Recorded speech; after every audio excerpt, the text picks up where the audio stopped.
Hi, my name is Anneke Olvera and I'm a facilitator at Algonquin College, but I also work for the Government of Canada. I'm a manager and a policy analyst by trade.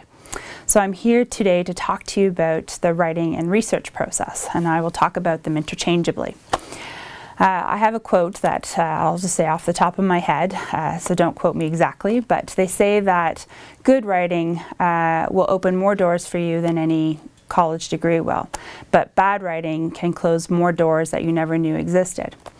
It's really important to know how to communicate effectively and efficiently in any employment that you have and in your academic career as well.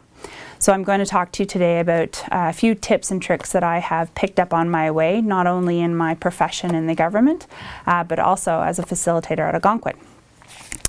My first tip and trick will be about peer review, and for me this is the most important trick I can give you as a researcher and writer, and something that I have learned over the many years in both my job with the government as well as a facilitator. Your best ally when doing a piece of research or writing are your family and your friends or your colleagues. No matter whether they know what you're talking about or not, it doesn't matter. Having those second, third, fourth pair of eyes to review your writing is really, really important.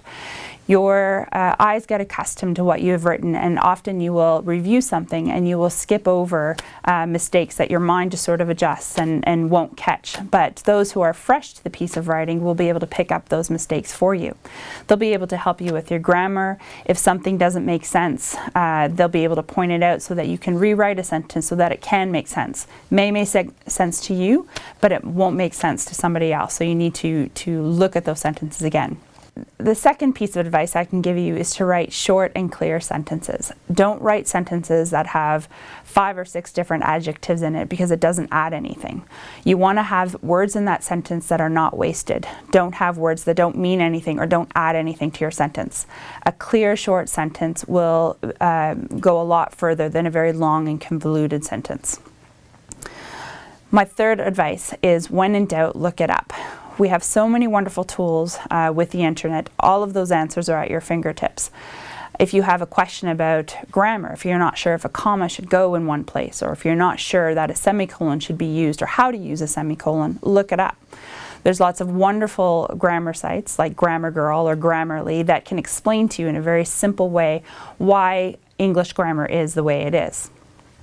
If you need to look up some facts, everything is on the internet, everything is in the library. Look it up, be sure. Don't guess. My fourth tip is using credible resources. Wikipedia is a great tool, but it's not a credible resource. And the reason it's not a credible resource is that you can't source it the way you can source other information.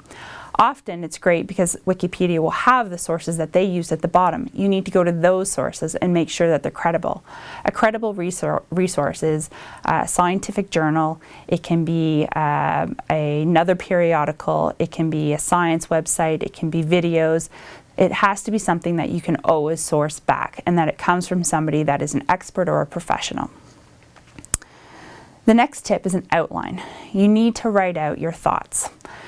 Everybody has a different writing process. Some people like to write from start to finish. Other people will do writing in different chunks. So they'll maybe write their conclusion first, or they'll write their introduction first, or they'll write their supporting paragraphs first. Doesn't matter, you need to write the way that you write, but always having an outline or a map helps you so that you know that you're covering all the points that you need to make.